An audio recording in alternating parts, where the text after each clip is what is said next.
welcome out. Hello, everyone. Yeah, thanks for having me, man. Welcome, Michael Disalvo from Beach Bum Threads. Yeah. Over in York and Perkins Cove.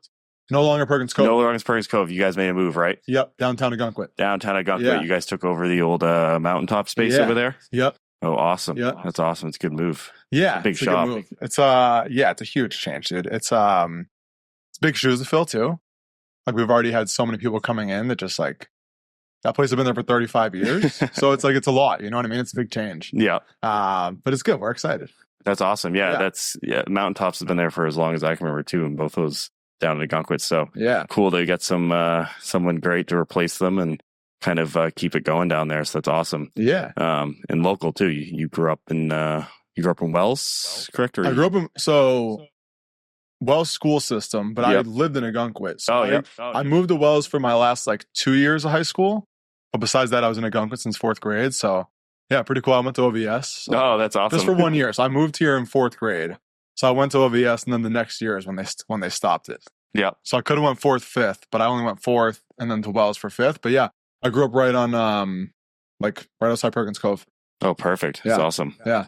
Yeah, so you're familiar with all the comings of Ogunquit and the tourist seasons and everything like that. Yeah, dude. Yeah, I heard you talking to Mia about how like the seasons have changed, and it's crazy how much like it's expanded over the past 10, 15 years. Like I always tell people the same thing that you had said to her. Like back in the day, it was like Labor Day and that was it. Mm-hmm. Now on like a nice day in January, nice day in February on a Saturday, like there's people out. Oh yeah. And it's super weird. But I'm excited. Like we move into business down there. I'm like, oh, we have like more opportunity for more year round. Yeah. Because the Cove is like, the Cove dies out so much quicker. Oh yeah. Yeah. It's insane. There's only like a couple of restaurants to open down there year round. And yeah, I think it's like MC Perkins. That's it. Yeah. And then like that place, but that's outside of the Cove. Yeah, a little ways outside of it. Yeah, if you're going to that place, you're still not going down there. But yeah, we're excited. It'd be fun. That's awesome. Yeah. It's the seasons have definitely changed on there. They've made these the like busy season lasts just so much longer. These like shoulder seasons and everything are coming into play now. Everyone's kind of down there for Ogunquit Fest. It's like late October now at this point, and then they come out for May and Memorial Day and stuff like that. So it's good to see for sure. Good to see more year-round people down there. Yeah, definitely. So you guys started Beach Bum Threads. Tell me a little bit about kind of your guys' story and when you guys started and everything that's gone with that. Yeah, you want the full from day one? Yeah, let's hear it. Let's go for it. All right. So it started right here. So we're neighbors. So it started on this road. It was COVID. I was in sales. So I was working for a company down in Boston. But we had just moved up here. We closed on our house on March 13th of 2020.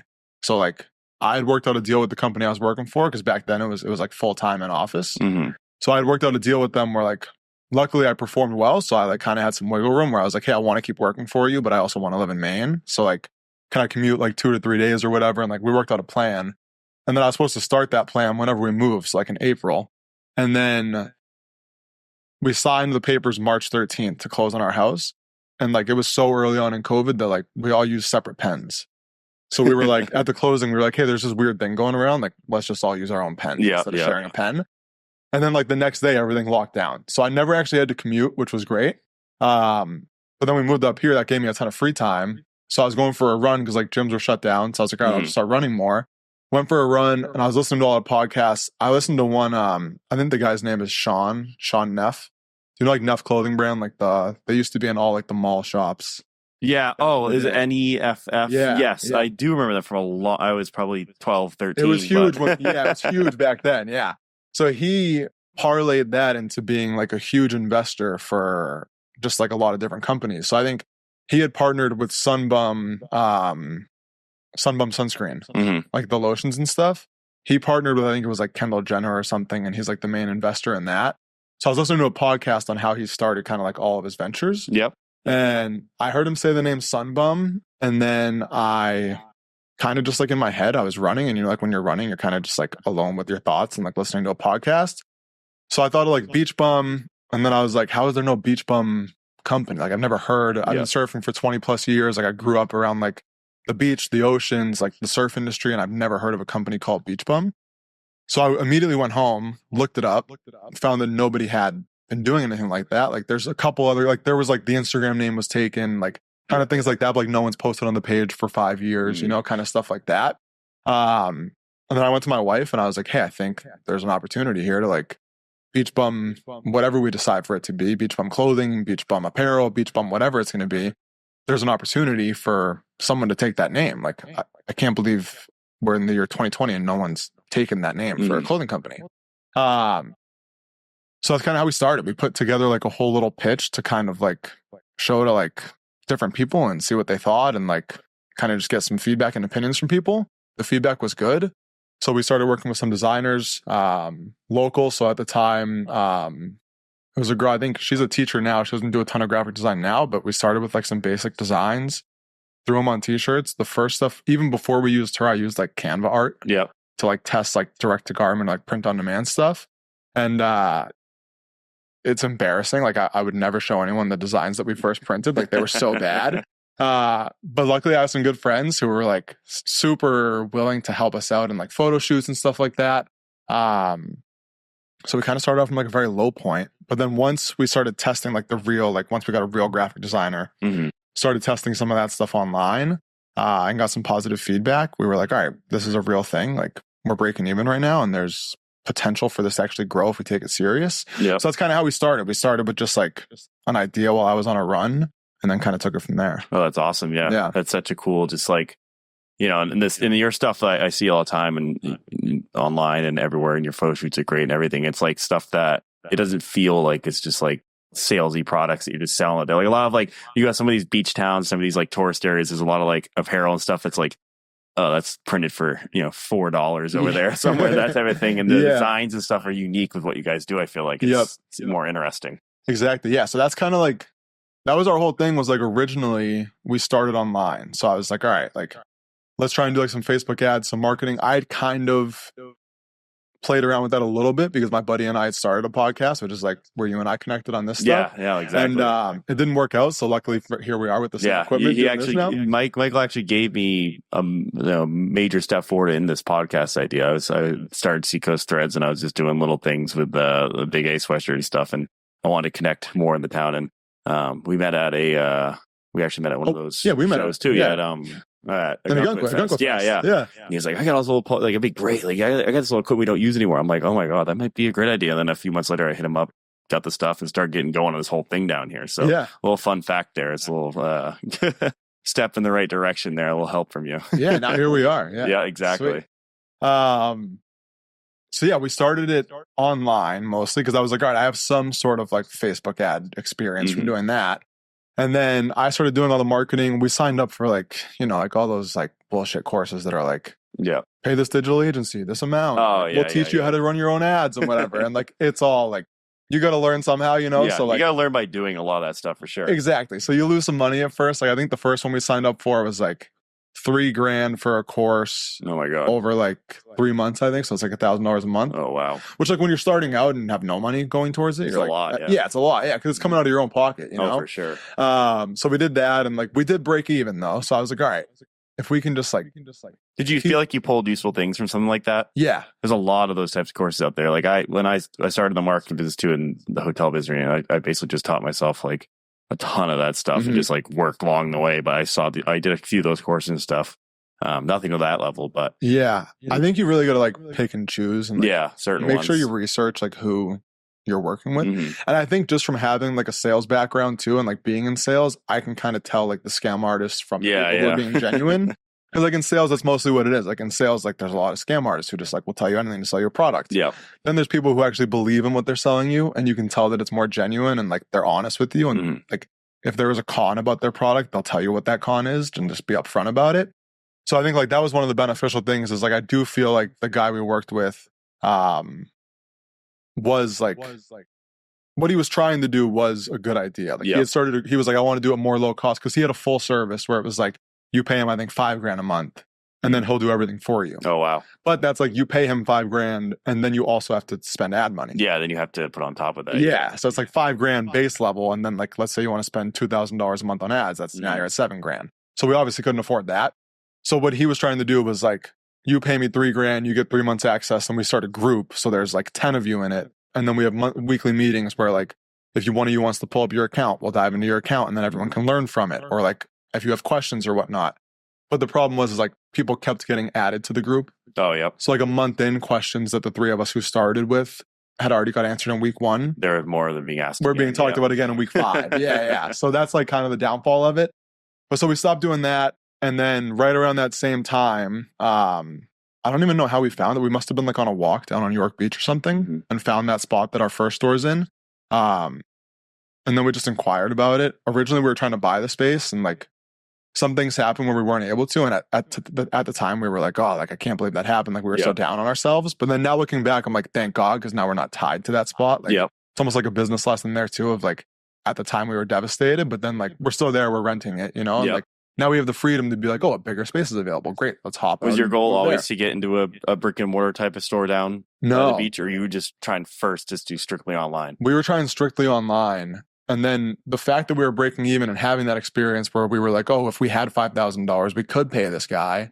That experience made us think, like, when we saw that retail spot, we were like, all right, if we could do like a quick, like the season up here is short, right? So if we could do like 3 hard months and then add the shoulder season, especially in York, you got like 4.5, 5 months of work really. Yep. That's what it looks like on like, especially short stand area. Short stand area is like Perkins Cove a little bit. It dies off. Yeah. You really have like 6 weeks to make money. So our thought was like, if we could pull in 30, 40K in those months and like have that money, then that next fall we could hire someone and then we could do more than break even, because like it'll just be like, it's not like monopoly money, you know what I mean? It's not fake, but it's just money that we didn't have before that now we have some cash flow. So that's how we originally looked at it. And then our game plans like totally changed. So we did do that. So like that happened. We had that one spot. I think that, I mean, it's a small store. It's like 700, 800 square feet, maybe something like that. And then that fall, there was actually a senior student at Syracuse who had reached out to me on Instagram and was like, hey, I'm in digital marketing, trying to get some internships and experience before I enter the real world. I'd love to run your ads for free for a couple months and see how it goes. That's awesome. Yeah. So I was like, hey, it's free. So like, I'll take them up on that and see how it goes. And then like we treated it serious though. Like I was like, all right, let's have weekly meetings. Let's strategize. Like you're new to it. And like, I have some pointers I can give you, but like, honestly, like you being in school for this, you probably know more than I already do. So like, it was kind of mutually beneficial, you know? And then he did it. He did really well for a couple of months and our stuff. So like we come out with, we didn't do it this year because of the expansion, but normally we'll come out with like a Halloween theme designs, a couple of them. And then we'll come out with like Christmas ones as well. So it was right around that time. So like he was doing really well with the ads, and then January hit and it kind of like teetered off. Cause like one, you have people spending money for the holiday. So that always ramps up. But 2, like those designs always do really well for us. So it's kind of like a perfect storm. So then we stopped working with him. And then I think it was not until that spring that I hired another marketing agency. But also in that time, we expanded to that Perkins Cove store. So then you got to kind of play around with the fact of like, all right, the first store went well and we made some money. So like, how much do we really want to focus online compared to just opening another store and making more money? You know? Did you find that did you do more business in that in-store location than your online? After you opened up that first store? Yeah, significantly. Oh, wow. Especially because like online is so hard because like it's hard because you're so localized too. Yeah, and you're pay to play with all these big guys of like you know, like through Facebook, it's all like, it's a bidding strategy. So it's not just like, hey, I'm going to spend $20 on this ad and it's going to show it to $20 worth of people. It's like, I want to spend $20 on this ad targeting the surfing community. But my $20 is going up against Billabong's 500,000. Oh yeah, for sure. You know, so like, it's not even close. Like, and it used to be like before even all those big companies got in, you could do Google ads for a long time without going up against a lot of those guys. They were and then they got into it, and now it's like they moved on to Facebook ads, and now it's moved on to that. So it's like progression. If you get into it early enough, you can make some money at the beginning. But then once these big corporations get in, it's like it's hard. It's tough. If you're targeting specific areas too, I mean, you can narrow it down as much as you want, but still they hit everything. Exactly. So like that's the thing too. Is like we can hit certain audiences, but like they're hitting 30 audiences are one. Their money is just like no object. They have money to test. So it's like, it's so hard to break into that. And I think like you really do. And that's kind of like the thing of like the strategies changed of like, I've always been someone of like, I have a plan in my head and I want that plan to work, but also I'm open to changing it. Like at the end of the day, like I have 2 kids that I'm trying to provide for. I have a wife, like we're a young family, you know what I mean? My wife works full time. So like, I'd love for it to get to a point where she can kind of take a step back. So like, my end all be all is kind of like whatever works, you know? It's like if it's online that's working and that's where we're seeing the best like fruit, then great. If it's the retail stores, then like we're going to continue to build the retail stores, you know? Yeah. You see where your money works the best, you know, take it off the online. Stop doing it. If your retail store is doing better, take that money you would have put online and let's go get another space opened up. Exactly. Another tourist town where it's going to sell. Exactly. And that's kind of where we're at now of like, so every year, it's kind of hard because like every year we've expanded. So like the money's been tight, you know? So like, it's like we got to take that money and just reinvest it. And everyone always says like the first 5 years, like if you can make it the first 5 years, like then like it'll all start to come together after that. We're on year 4. So like next year would be our 4th year. Next year would be our 5th year in business, 4th year with the retail stores. Yep. So we're getting to that point and you can kind of see it starting to build and starting to get momentum. But like year 1 with the store, we had the York location. Year 2, we had a Perkins Cove, which is like a smaller location, right? It's like a 350 square foot shack, like, which comes with its own challenges. But like the way I looked at it too is like it's added revenue. And then like, I mean, you know, from real estate, like the banks like to see numbers. So like, even if you can just add some revenue, you can go to the bank and leverage more money to then do a bigger expansion. They'll pay for anything that makes money. Exactly. The banks want to make money too. When you make money, they make money. Exactly. So as long as you pay them back and like have a good relationship with them, like they can help you grow. So we did Perkins Cove year 2. And then year 3 would have been this past summer. We took over the store next to us in York, left. And fortunately, I mean, it's an old building. So like, I don't know why it is this way, but our 2 units were connected by double doors anyways. Yep. So like they were always locked. We hung a tapestry. So like you would never know if you were a customer. But like if we wanted to, we could have unlocked the doors and like shared shops essentially, right? So like we could open it up that easily. So they left back in February, I think. And then immediately we were like, this would be dumb to not take it over. Yeah, like, take advantage of it. It's right next to us. Like all we're going to do is let a competitor come in. If we don't take it, so like we might as well take it, you know? So we did, and like we didn't plan on that. So like that was another thing where like the finances were like, all right, like unexpected. We're like, let's sign the lease and then we'll figure it out, right? Yep. So that's what we did. So then we grew essentially. I mean, it's another retail unit. It's like essentially we added another store because the space doubled and we took over another store. So you got to put more inventory and you got to put more work into it. Yeah, more inventory, a whole nother like demo project. And luckily I have a friend who's in construction that helps me with that. I don't know a thing about it. But so we grew there. And then after that, we were like, all right, like we got to cut it for a year. Like we got to chill and like just grow into where we are now. And then in August, my phone rings and now we get the mountaintops like, location. Oh, I can't pass this one up too. Yeah, exactly. And then that one's even a bigger project. So like, that's from like kind of like where we started to where we are now. And like, we're seeing that like the retail spaces are paying off more than the online is. Because it's like when we were doing marketing, when I hired that second company, we were probably paying like, in 6 months, we probably paid more than what our rent is for a year. Oh, wow. For like, in terms of like ad budget plus like paying them as an agency. So like when you look at it that way, it's like, all right, well, if we're just breaking even there and we're paying them more than what we would for rent, then like we might as well just rent another spot. Yeah. Especially, I do feel like just like the localized stuff too, when you're just focused on, you know, York Beach, whatever, that type of thing. Like it's tough to break into it online where it's like you're hitting all these people that are searching like or have an interest in that specific location or stuff like that too. Exactly. So yeah, I feel like in that way it makes sense. But you went from a 350 square foot place in Perkins Cove to now, you know, tripled in size. I don't know the actual square footage. So the landlord has kind of like built that place with his family. So like, they've never really had like a real like assessment. I went in there with them and took measurements. And there's like some funky walls, you know, like cutting the corners and stuff. So like my best guess is that like the selling space, like the sales floor is like 2,000 square feet. Oh, wow. And then behind the wall, there's actually like a divider that they had made that they built into storage racks, which is pretty unique that they left for us. And so we have like storage right there. So it's like 10 feet of storage in the back. But then even behind there's pretty much 2 storage units in the back. Oh my gosh.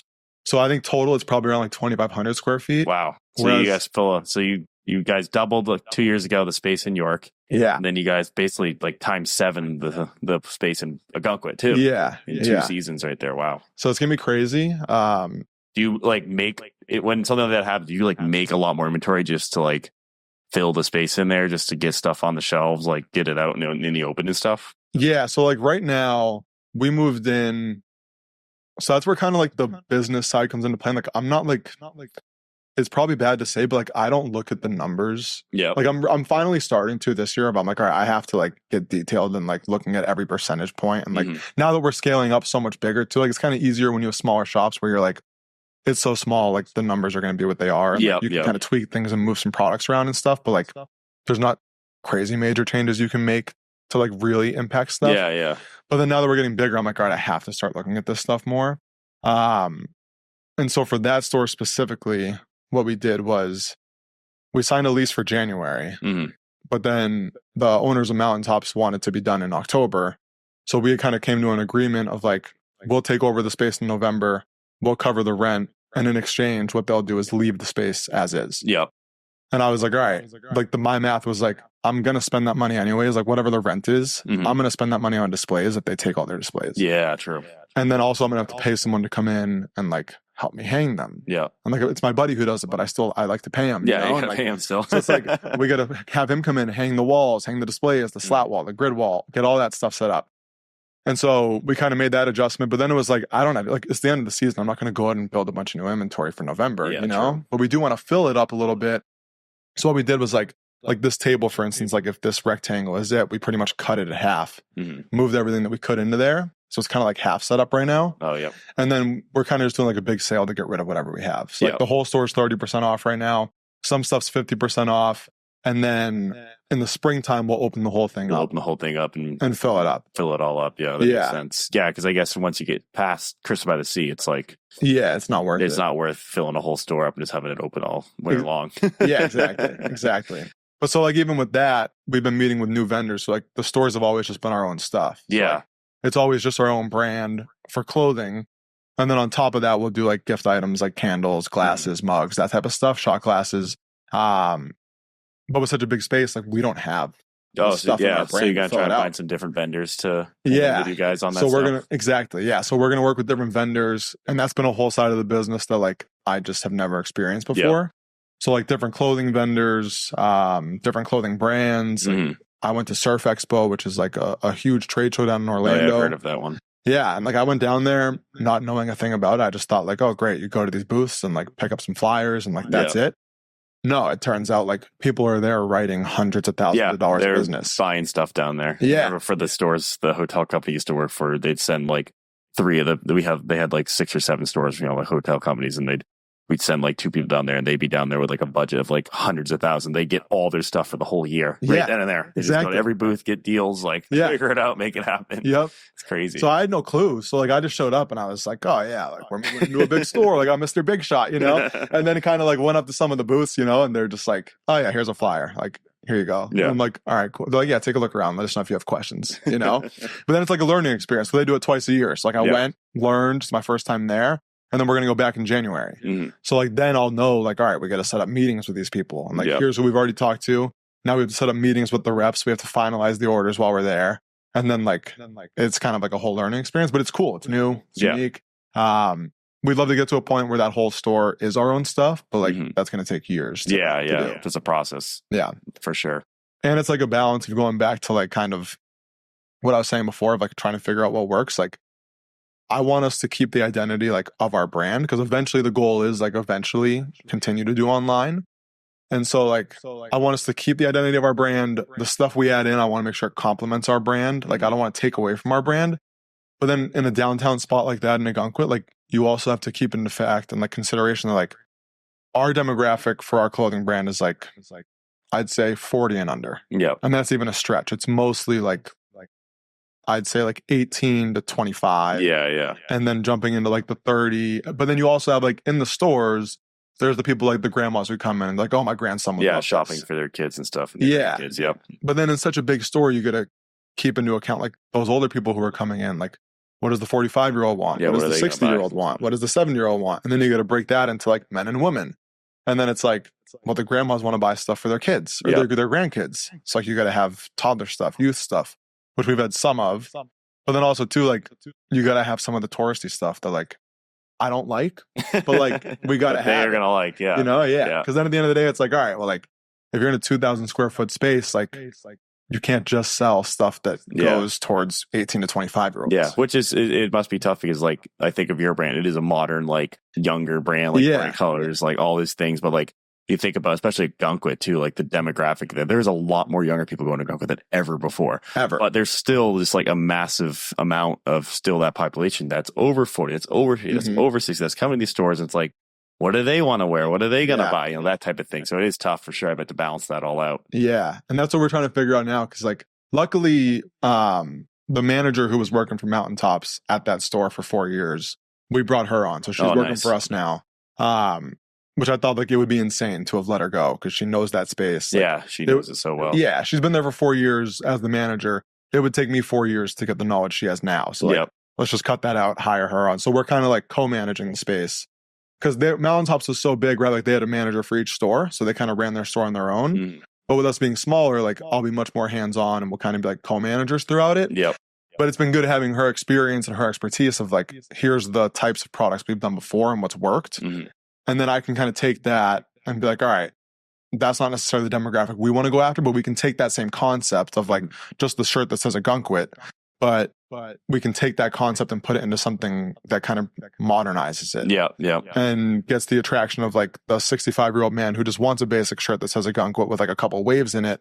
But also modernize it a little bit where it's still attractive to the 20-year-old female. You know? So like trying to kind of open the audience like that. Like it's different. It's all trial and error too, probably. Yeah, exactly. Yeah. Like I'm sure there's tons of stuff like there's been times we're meeting with vendors and like I pick something out of the book and she's like, that's terrible. I hate that. And I'm like, that's fine. Like whatever. And then there's stuff like she picks out that I'm like, there's no way. There's no way. And she's like, no, I'm telling you, we have to have this. And I'm like, fine, let's do it. And like, if it doesn't work out, like, exactly. So I'm sure like there's stuff I picked out that she's going to be like, told you so. And there's stuff she's picked out that I'm going to be like, told you so. You know? So it's interesting, but it's just all, it's a learning. There's so much research that goes into it and just everything overall. And that's a hot spot up there too. It's going to be like, you know, you're going to have probably a foot traffic like crazy going through that store. Like, definitely. So it's just, it's awesome though. That's super great to hear. And in your young family too, obviously. So there must be a lot of kind of pros and cons of having to deal with running something like that and raising a young family, you know, in the same town that you're doing it all in, everything like that.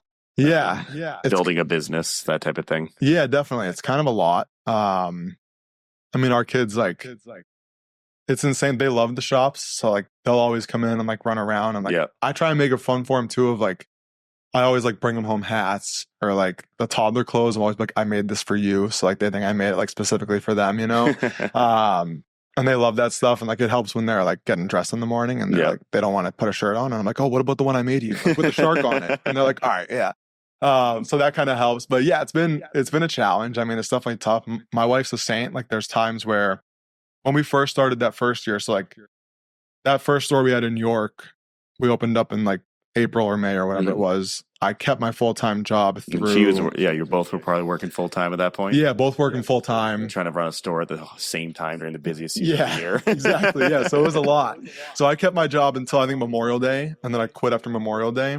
And I knew I was going to take a significant pay cut. But I thought like, if I just hire employees to work there, like number one, they're not going to treat it the same way I would. And number two, like with having the focus still of online, you don't get feedback online. So like you get some reviews. Yeah, sure. But like if someone's scrolling by your Facebook ad and they see your shirt and they're like, oh, I like the design, but not in that color. You don't hear that. You know, it's just them on their phone. But in the store, you hear someone right in front of you 5 feet away, pick out a shirt and go, oh, I really like this design. I wish it was on a black t-shirt. And then if you hear that 50 times, you can be like, all right, I got to put that on a black t-shirt. And that's true. Stop doing that color. Like instead of red, we need it on black. And then you can kind of change things that way and like change things quicker. So I was like, I want to be there every day so I can hear all that feedback. And then at the end of this year, we can change whatever we need to change. Up, make it better. Exactly. So like there was one point where I think we opened in April. So I was still doing my full-time job, working there on weekends. I think I got up to like 120 days, or it was within that range, like 120 plus days in a row of work, of like no days off, like not even a Sunday to like relax or anything. Cause like the busy time on those stores is the weekends. And then after Memorial Day, I quit my job. So then I was just 7 days a week there. And then my father-in-law started helping out, which was insanely helpful, super nice. And then I was able to take that feedback though, and then parlay it into like, all right, now I know like what the feedback is, right? Like that red shirt needs to be a black shirt, and we kind of changed some things there. And then I took 2 years to kind of just go full force on the stores. And then when I knew this mountaintops location, this is all coming full circle to the family thing too. Yeah. When I knew the mountaintops location was a possibility, because I've been working on that for like 2 years. Yeah. When I knew it was a possibility, I was like, all right, the bank's never going to give us as much money as we need. Mm-hmm. So like, instead of living off this money, I have to go back to work. Mm-hmm. And then when I go back to work, we don't have to take any money from the business. And whatever the business stacks up, we can just have for when that expansion happens. Mm-hmm. So I did. So I went back to work. So I went back to sales last February. Yeah. So in this past summer was working full time, commuting to Boston 40% of the time, running both stores. Wow. And then also trying to figure out like daycare and dropping our kids off at daycare, still being around enough to like see my kids and stuff. So that was definitely a challenge.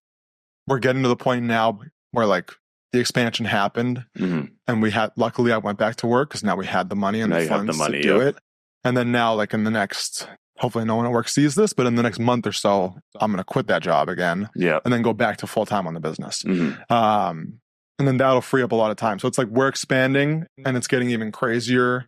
But it's almost like my family time will increase because now I'm not doing the job and the business. Yeah, no, that makes sense. So it'll kind of like come back to, and I mean, you're kind of the same way, right? Like you're in real estate, you have Seacoast Threads, you have this podcast. So you know what it's like. Yeah, it's a lot of work. I mean, it's, and you got to know when to like fully commit yourself to. Like before, when I got my real estate license not this past May, but May 2023, I was working still full time for the hotel company, which I had been at for 6 years, doing their marketing. I was doing the real estate, I was doing the podcast, Seacoast Threads, that type of thing. And then in January, I made a decision. I was like, all right, if I want to do this, I want to do this. I want to jump into the podcast full time, jump to real estate full time. And I knew I want to. So then you just got to know when to make the jump, basically. Yeah. And that's what a couple people told me along the way. Because for that whole summer and fall of 2023, I was like, I was working both of them. I was running around, whatever. I'm like answering the phone. I'm at work, answering the phone about real estate, like doing this, doing that.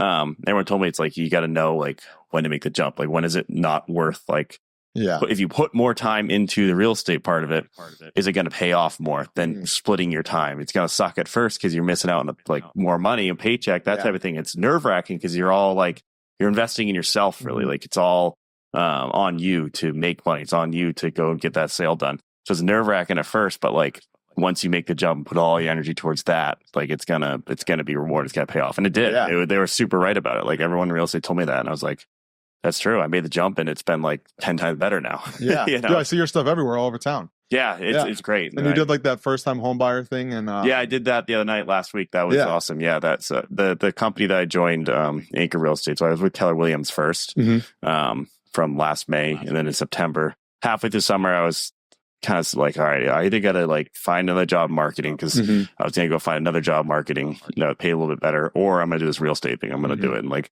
the problem I have with real estate when I was doing it for Keller Williams is like, there's no one around you. You're like an independent agent. You're like on your own most of the day. There's no one there. Like it's just not motivating. It's really just kind of depressing sometimes. Yeah. When you're by yourself. It's hard, you're just by yourself all day and you got to like motivate yourself to do things. Yeah.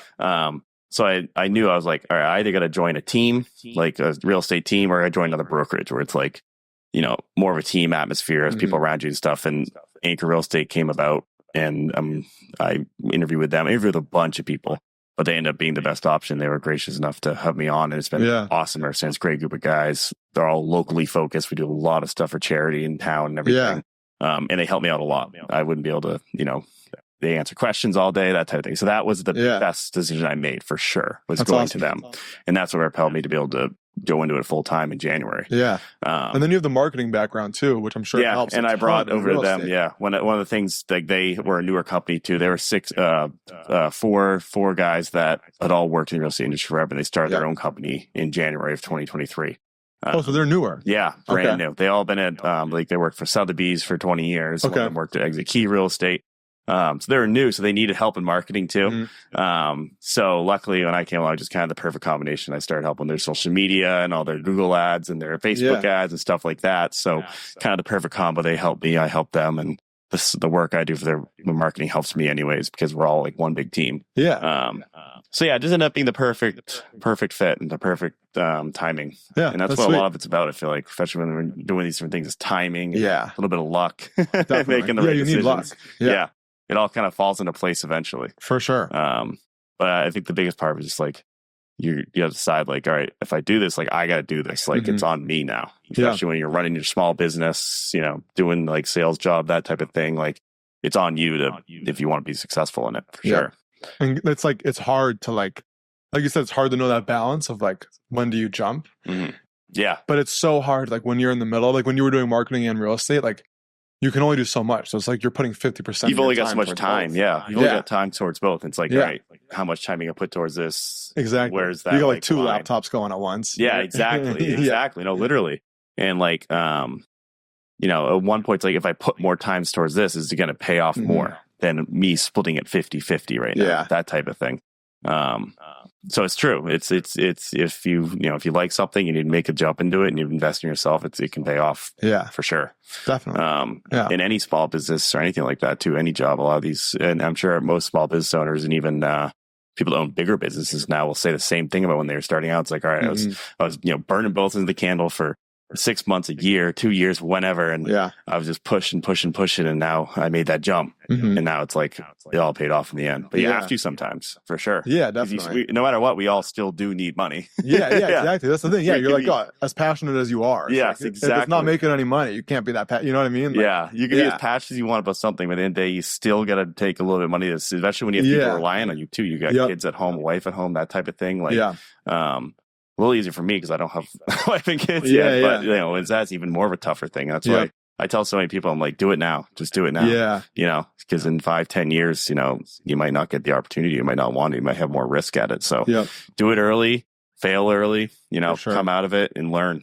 Basically. There's so many, like, I don't know like what it is now, but I feel like with the access to internet and like TikTok, Instagram Reels, all that stuff, I feel like there's so many kids that have an advantage of like doing that stuff earlier.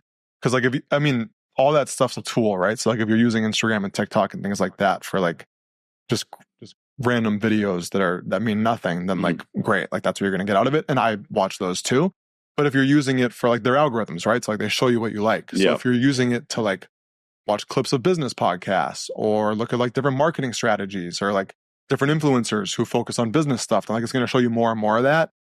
And I think there's like a certain amount of kids out there that are like 20 that are like, oh yeah, I started this eBay business, or I'm an Amazon seller, or like doing all these things. And like, I look back when I was that age and like, I thought I had it all together and I thought I was like smart enough. And I always knew I wanted to start a business. Like I went to school for entrepreneurship, which is like the dumbest thing you can maybe go to school for because I had one professor who was actually an entrepreneur. Yeah. Like the rest of them are just sitting there teaching something they never did. Exactly. Basically. That's how I feel about a lot. Like I went to business for small business, to college for small business administration. And I went to community college and like just did it the cheapest way possible. But some of these people spend like hundreds of thousands on these like business degrees. Like that. It's like, okay, that's great. But like, what are you doing? Like, what are you doing with it? Like, you could have gone out in the real world and like probably learned a lot of this stuff for a fraction of the price or something like that. But and it's like, what are you going to turn around and do with that? Basically. You're never going to learn as much as you can actually by just doing it. That's like the key to it, just actually getting out there, learning on the job, learning about doing it, like sitting down and just figuring it out. And I feel like a lot of people, like you're saying with the social media and YouTube, there's like so much more access to that kind of stuff now. Like you can sit down on YouTube for hours and watch a bunch of different videos. So much. Just learn tons of stuff. I used to do it all the time. Even when I was in high school, I would just be sitting up so late just watching these random people on YouTube like talk about stuff. I'm like, I want to do this. I want to do this. And they all kind of, it's all just like the same thing though. It's all like just, go out there, take the chance, do it. Like you're passionate about something, figure out how to do it. And if you fail, like, so what? Like, who cares? When you're young, that's what I wish that I started this when I was 24, 23. When you're young, it's like I said, there's less people relying on you. You go back to your parents' house, get back in your childhood bedroom. If you really fail, it's like, no, at least you tried. Exactly. Just go back and sulk, like learn from it. Try again. Like most successful businesses failed like numerous times before they even became successful. So I agree with that. I feel like there's so much opportunity out there for younger people to learn about this stuff and go into. I always knew I wanted to like run my own business someday, and I was like, I went into the marketing field. I was working for my dad for a while, with his own business, and I figured I didn't really want to do that. Like the marketing stuff better. I went to that. I'm like, I can't do this forever. Like I want to do something else too, and that's kind of what drove me to the real estate stuff. And then this podcast is more of a hobby still right now, but I enjoy doing it. And it helps, talk to people and bring out other people's stories too, for sure. In real estate, like you own your own business, right? Yeah, So you're a you work for contractor. Anchor, but like you're doing your own. Yeah, at the end of the day, it's up to you. Yeah, you're considered a contractor when you work for a brokerage. Basically, you don't get paid hourly, and that's all commission based income. Yeah. So you are motivating yourself, and you have to get out there and do it. Yeah, you got to be motivated. Yeah. Yeah, you got to go out there and make the sales happen if you want to get paid. Yeah.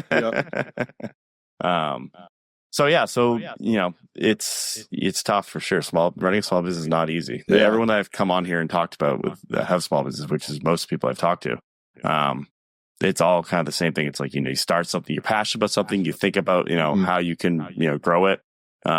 There's little hiccups along the way, and you got to balance things out, and you got to make a leap too. A lot of people have made leaps for sure. Definitely. Yeah. And I think like the hardest thing too about like small business is that like you have to be every department. Mm-hmm. Like I saw a quote, I don't remember the exact quote, but I'm going to butcher it, but it was something along the lines of like the thing said like, when did becoming a small business owner mean that you have to also be an influencer? Mm-hmm. And it's like, if you want to get like social media traction, you essentially have to vlog. Yeah, you have to. Like, you have to. Social media is such a big part of it nowadays. So like, I hate like putting myself on camera. I hate like doing this podcast. Like this is episode 10 or something like that. Like putting myself in front of this camera and talking, and like, it's uncomfortable. Like, uncomfortable. Not even from the camera, even just like talking to a microphone, talking with somebody, even talking to somebody else. Like it's putting yourself out there. Mm-hmm. And it was something nerve-wracking for me that I've gotten better at slowly, still working towards it. But like having a conversation with somebody, like, and reaching out to people too, to have them come on this podcast is even like a nerve-wracking thing. You know, it's like, you know, are they going to want to come on? Oh, why? And the other day you just got to be like, think about it, who cares? Like, they're either going to say yes or no, or they're going to ignore you. You start to get in your head of, you're like, oh, like, what do I have to offer? Like, it's so small. Like, I'm just starting out. Like, I remember because when we were doing the Dads Being Dudes one, we would reach out to like all the guys who were who may had like specifically like accounts about being dads. They had like 20,000, 30,000, 40,000. But then you do get like help from people. People want to help. Like people are like, if you find the right people, they want to help, and they're like, yeah, that'd be sick. I'd love to help you. Like if I can share your podcast to my audience of like, some of these guys have like 40,000 followers. Like if you send me some clips, I'll post them. And then like, that's how things slowly grow. Yeah. And all exposure for even them still, even when they're big, is good exposure. Like they can sit down and tell their story to another person. Talk to another person, that's still good for them. You know, it doesn't matter how big, how small you are. It's still new people seeing it too. That's what I think a lot of them kind of remember too, in addition to wanting to help people out. People starting out.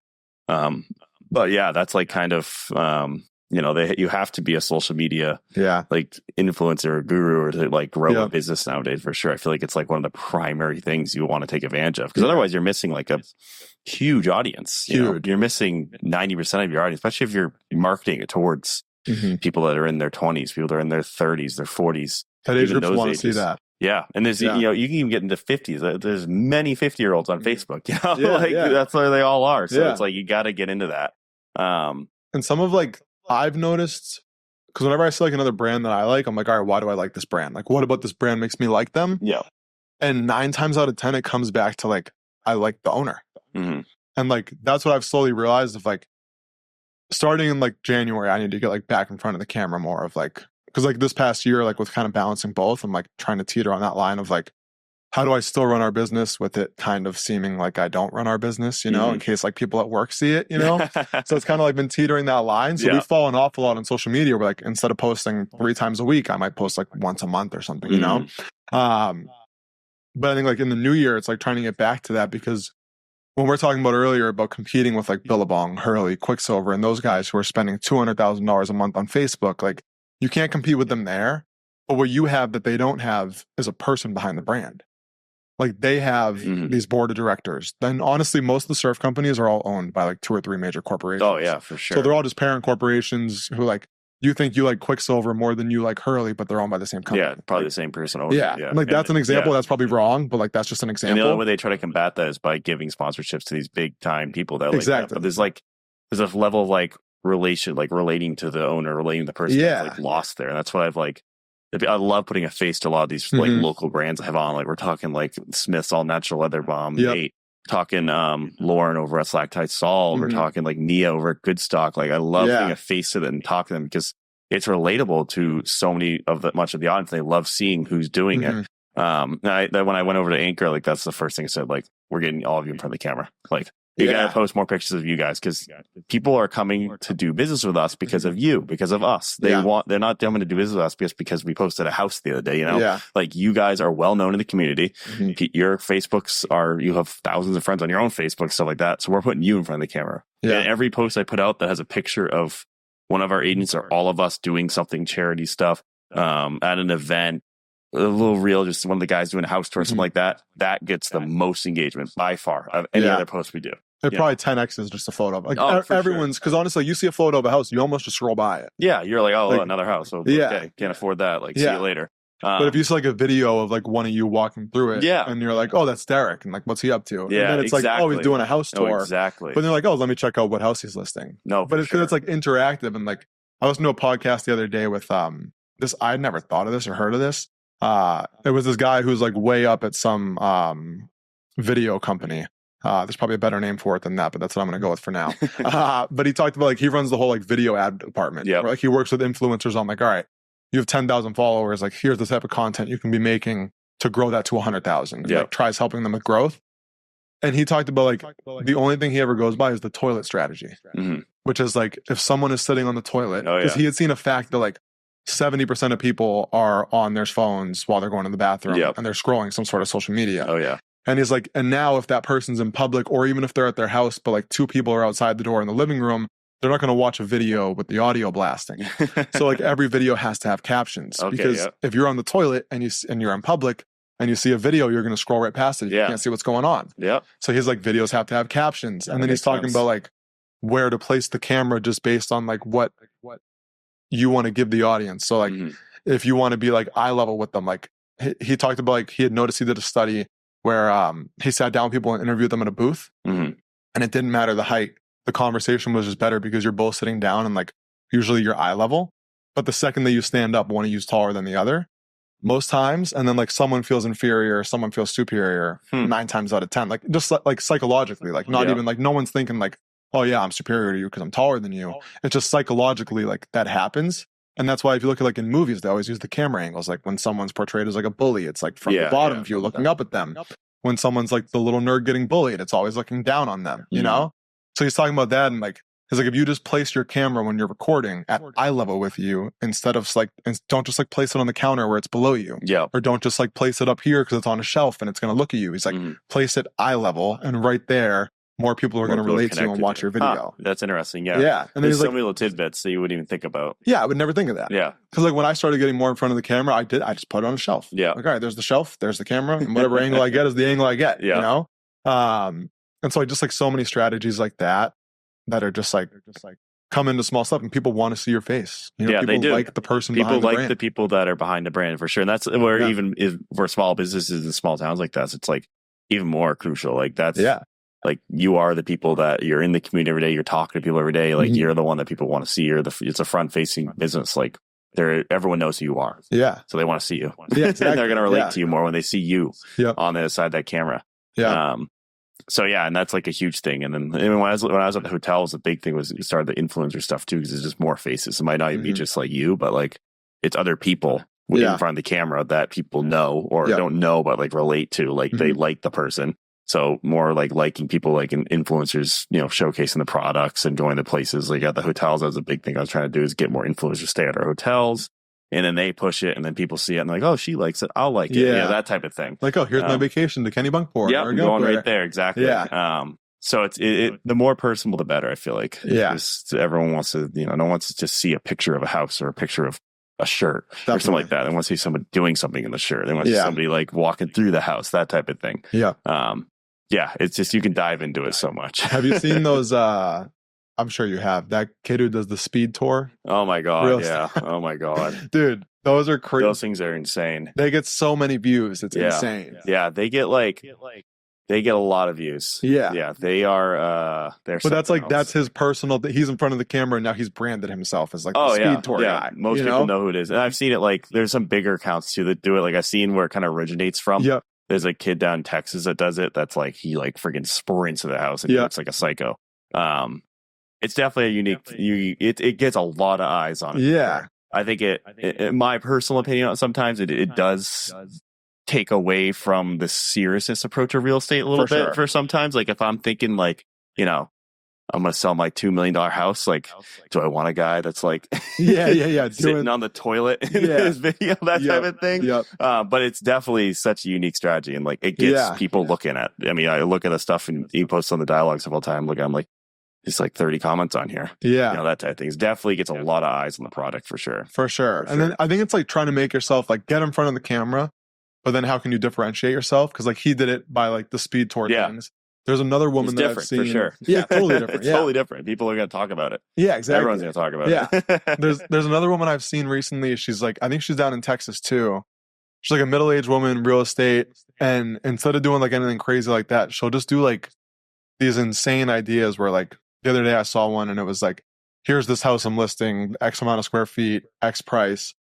Here's where I'd play hide and seek in it. And then like I saw that one. I saw it like yesterday actually. I did see that. And it's like the cameraman like panning the room. And then she's like, I bet you thought I was behind this cabinet. Nope. And then it's like her hiding behind like a flower pot. She's like, I'm over here by the flower pot.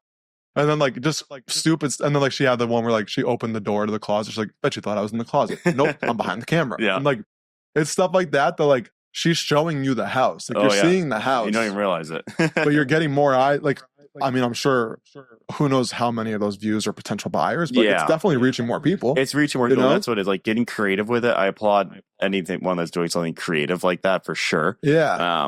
I think there's a level, like there's an even deeper level you can go into it where you can be like, all right, how many people are actually looking at this that I need as a buyer? Like what's my ROI here, basically?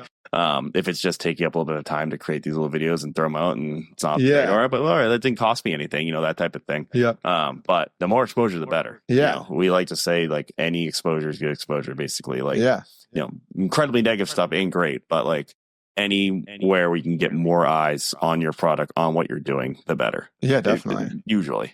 And then even like for those guys, it's like, that's where kind of like teetering that line of like, when it's like personal, it's like you feel like if it doesn't do well, it like personally affects you, So it's like you want to try and grow, you want to expand, you want to try new things. And I'm sure like those two people we just talked about, I'm sure they had 5 or 10 things they tried before, maybe even more. Oh yeah, for sure. Bombed. There's always stuff that bombs. Yeah. And they were like, oh, this was terrible. But like they kept going until they found something that worked. Something that's grabbing attention and working for sure. And then so it's like you got to try and balance that line, because then that's like, yes, you're posting as a brand, but also it's you behind the camera. So it's like people know that it's you. So like if it bombs, you're like, you feel attached to it. You're like, oh, I bombed. Yeah. That didn't work as well as I thought it would. Yeah, exactly. And then like that can deter you from like going and trying something else. So it's like trying to just block that out of like, it doesn't matter what the result is. I'm just going to do it until we find something that works. And like, I need to get better at that because like I don't have anything like that, So like, it's hard though to like, it's hard to get in front of the camera. It's hard to separate the personal and business. Like you got to do it for your business, but it is also personal. It is you. It is you. It's you at the end of the day for sure. And that's the toughest part is like getting in front of that camera, just doing it. Like that's like I said, like the agents at my office, like we're trying to get in front of the camera more, but like nobody wants to get in front of the camera. It's like, well, we got to get in front of the camera. We got to do this. It's going to be awkward. And you may like even come out be bombed, like you said, but like, you still tried it, and it's not like no one's gonna remember that for like the rest of your life. Like they're gonna look at it and be like, oh, that sucked, and they're gonna scroll right by. They're never gonna think of it again. They're never gonna think of it again. And then you improve it, and the next one it's better, and then like, oh, this is cool. The next same person might be like, oh, this is cool. That type of thing.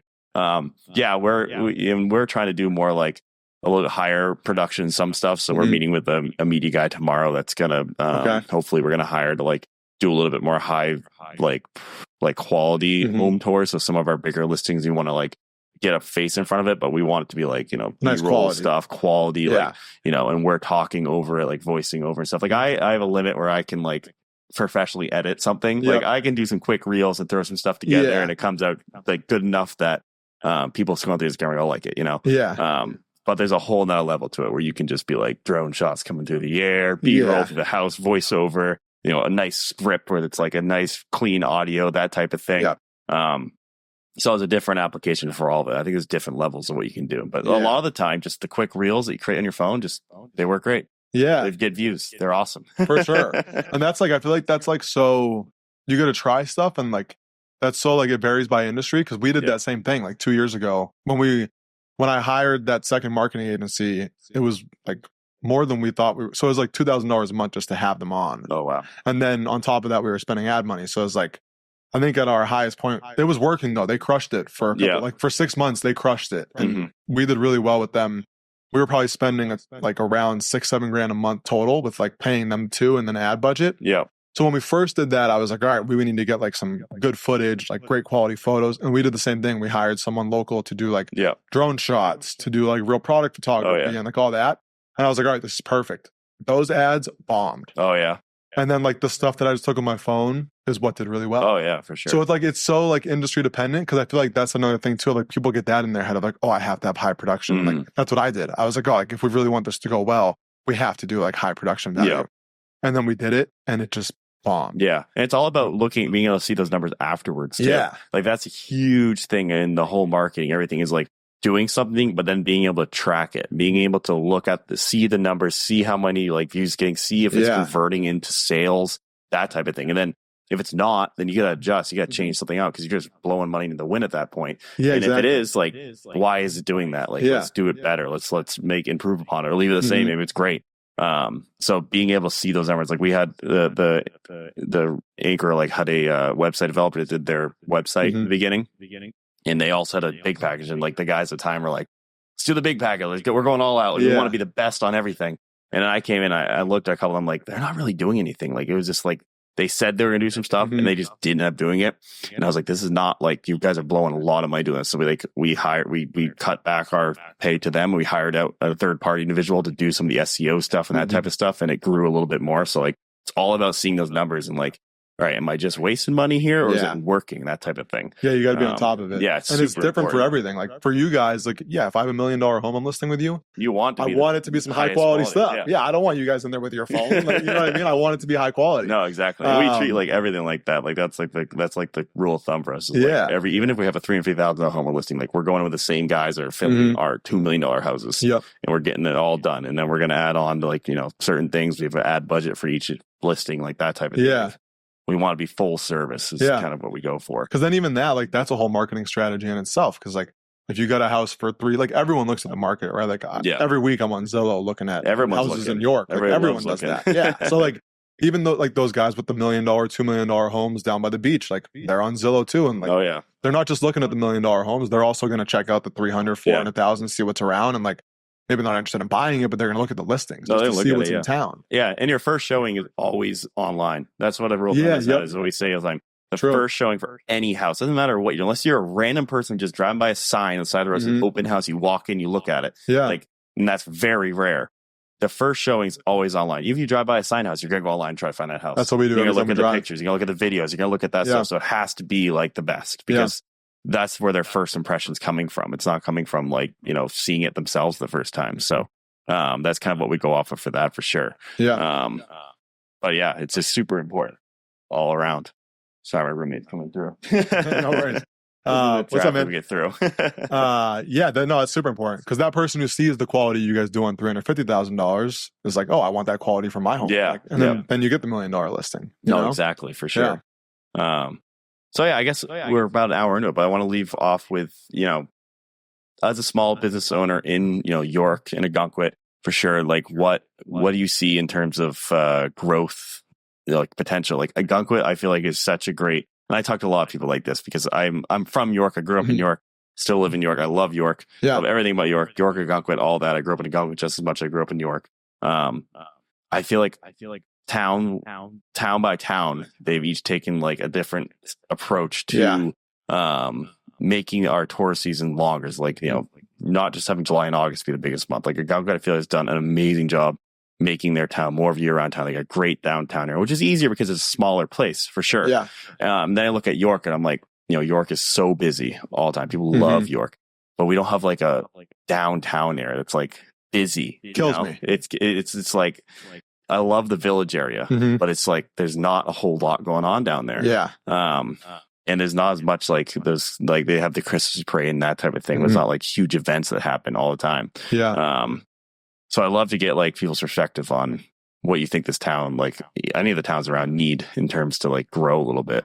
Yeah. On those points, like grow these off seasons even more. Like how do we get people into York, into Ogunquit, into Wells, any of those places in January, in February? Yeah. I think about that a lot, especially when we had York for the first time. So like growing up in Ogunquit and going to Wells School District, like I was never in York, right? So like, and York was always our like rival in sports, right? So like there was no real reason for me to come to York, and like even when I lived up in Wells, I was like, you going to the beach, you're going to Ogunquit, you know? So like, I always grew up over there. So I was shocked when we opened our business in Short Sands, and like, I quit Memorial Day weekend because I thought like, all right, from here on out, like we're going to be crazy busy. Crazy busy. Then that next week on Monday, I was like, we did like $50 or something that day. And I was like, I could still be working. I was like, oh shit. And then it ramped up really not until like July 4th in New York, it ramps up. And then you get July 4th until kids go back to school, like August 20-ish, it starts to die out. Like you still have some families that have older kids that are in town. And then you have through Labor Day, but like then after that, like you're done. Goes down, like that's it. Old Orchard Beach is similar in that way too. Old Orchard Beach, the hotels up there, we shut them down for Labor Day. It'd be like week after Labor Day, close them all up. So like that first year in New York, I tried to stretch it out where I was like still doing weekdays in like September and October, and like I could because it was my full-time thing, and like I'm not paying anyone to be there besides myself. So you don't have to run like the cost versus like profit versus cost reward thing when like having an employee sit there. It's just like, I'm going to sit there myself because if not, my kids are in school, my wife's at work. What am I going to do? Just sit at home? Like I should sit there, and if we can do $200 in sales on a Tuesday, great. So that's what I do. But then like ever since that first year, I was like, all this place needs is like a handful of people to bite the bullet and stay open. For a year or two. And Ogunquit's become that. Like Ogunquit, like those restaurants, like 10 years ago, there was not any of those restaurants. Now you got like 8-9 restaurants open every night. That's exactly like what Ogunquit did. They had people who bit the bullet for a couple of years, and like I'm sure if you asked them like what their books looked like those couple of years, they probably weren't great. I'm sure it wasn't great. But then now, like look at like I know like Mykonos is always packed. Like and that family is awesome. Like they're a great local family who's been around forever. And like I went to OBS with Nick when I first moved up here, and they're awesome, and like they're open now super late. I think they close for a couple weeks of the year or something like that. Every single restaurant and even shop, I think in Ogunquit, not every single, but majority of those restaurant shops are open until Chris by Sea weekend at least. Which is December 15th, 16th, 17th. That time frame. Like Levitt Theater, like they are open. They never stayed open after that. They even have the theater open right now, which is crazy because it's like insane. That thing must cost a fortune to heat. And they've done a great job too. Max has crushed it there. Like, he's killed it there. The transformation he did from like movie theater to bar was insane. And it's incredible. It's one of everyone's favorite places to go for like our age group, especially for sure. And I think like what it's going to take in New York, I think is that same thing of like, because I hear from like the people who would be in town and come in like October in New York, they'd be like, why isn't anything open? Or like the people that I would even talk to over the summer is like, hey, what are the winters like here? Like, is anything open? And I'm like, no, like I always call like the battle between the tourists and the business owners is like the business owners don't stay open because the tourists don't come. The tourists don't come because the business owners don't stay open. So it's like either we have to have an influx of tourists one year where the business owners are like, oh crap, we should have stayed open for a month later, which is never going to happen. You're not going to come to town if there's nothing there. No one's going to come this Or you have the business owners that stay open, and then you have the handful of people that come, and then they tell their family or they tell their friends. Where it gets around that it's like a better, like I've been pushing this narrative for like years that Ogunquit's more of a year-round town than ever. Like the best time to be in Ogunquit is right after Labor Day until Columbus Day. Like it is still warm out. Shops and restaurants are still open. It's a great time to be. It's always busy. That type of thing. It's one of the best times to come. And like I met a guy yesterday at the gym because I go to the Meadowmere. So like there's the mix of like locals who have memberships, and then there's all the hotel guests who are working out when they're on vacation, you know? And I met a guy yesterday who was around our age, and he was like, oh, this is so cool. Like he's like, I remember coming up here when I was younger and like everything would die out. Like it's pretty much like a ghost town, you know? He's like, what happened? And I literally had this conversation yesterday. And I was like, dude, places just stayed open. People like you heard about it, and now you're here in late November. And COVID, I think, helped that out a lot too. Like people started even like with all the people that could work from home now, like that type of thing. Like people start coming up here more and more in the off season for sure. And when those businesses were still open, it's like, all right, well, this is great up here. Like we can still go to dinner on Saturday night, and there's like more than 3 options. Exactly. You know, we can do this, we can do that. So I agree. I think York needs some business open. I think.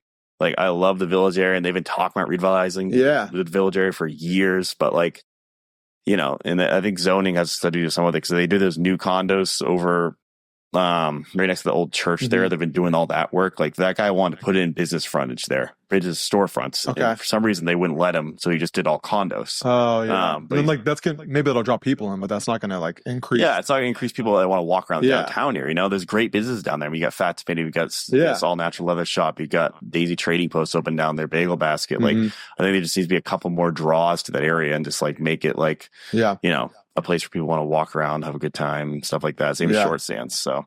Yeah, Short Sands is like, I wish that. Because that is a downtown. If you could have two spots where like you have Short Sands and you have the Village, like that's two downtowns in New York that could be busy. Like, it would increase the economy. It would help our local businesses, which then in turn helps out like all the locals and like kind of gives back, right? Because like taxes and all that stuff. Oh, yeah. Like it just helps the local economy. For sure. But I think it takes like, one, I think it takes people willing to do it. But then two, I think it takes like different types of businesses. Yeah. And I think like someone who's done it really well in Ogunquit, I think, is I went to school with him. We were good friends back in the day, but he's crushed it at Talking Threads. Oh, yeah, like across the street from where we are now. Yeah, I've been there a bunch of times. They're like, they're vintage and they're like secondhand. So like, it's totally different than what we do. But like they have their own audience and they crush it. And like if you look in their window right now, like I looked out of our store the other day, they have a snowsuit in the window. Like, they're selling a snowsuit. Yeah. So like I think you just have to like bring in more of different that types stuff. of businesses. Like in our space, like I've been meeting with vendors for like the quilted flannel shirts or like flannel jackets. We're gonna do like raincoats. We're gonna do like more like maybe not winter jackets, but like fall jackets. You know, some of like the lighter outerwear. And we're gonna try and break into some of that stuff. So like when we get to August, we'll kind of cut back on however many t-shirts we have because like who's really buying t-shirts in November? Yeah. It's limited, you know? Like you might buy one to wear around your house, but you're not really buying one to wear a lot. Yeah. And like sweatshirts, yes. But if you can kind of fill the store out more with like sweatshirts, vests, jackets, flannels, like that type of stuff, yeah, we might not be crushing it like we would in like the middle of July. And yeah, the first year or two might suck. But then once the locals find out like, oh, I need a new vest, and Michael at Beach Bum Threads is selling vests now. Like I can go down there on a Wednesday in December and pick up a new vest. Yeah.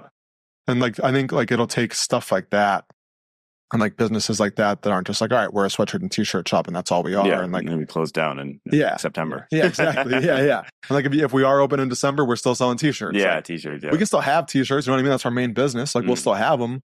But I think if we add in other stuff to help kind of like stretch out the year, like, and who knows? This is my first year doing it. It's like maybe that backfires. Maybe we're talking 5 years and I'm like, that idea sucked. Yeah, actually. that was not great. Well, like, you'll never know till you try. Yeah, you know? No, I agree. So yeah, no, that's awesome. But well, I guess we could wrap this thing up now. Yeah. But anything you want to shout out? You got your new store opening this spring, I'm guessing, in Ogunquit. Yeah, so we'll be open through Christmas by the Sea. December, I think 15th is the last day. I think we'll close.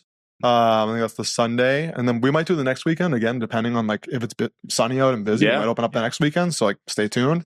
But then we'll close down for the season. I think we're gonna like paint, change a couple things, and then we'll revamp, open up the full store in the springtime, probably like first weekend of April, and then we'll be rolling from there. That's awesome. Yeah. Well, congratulations on that. Definitely gonna come down and check it out for sure. But thanks for having me on, man. Cool. I appreciate you coming out here and coming on there. A lot of great stuff talked about. So yeah, I appreciate it. Cool. Thanks, awesome. man. Have a good one. Thank you.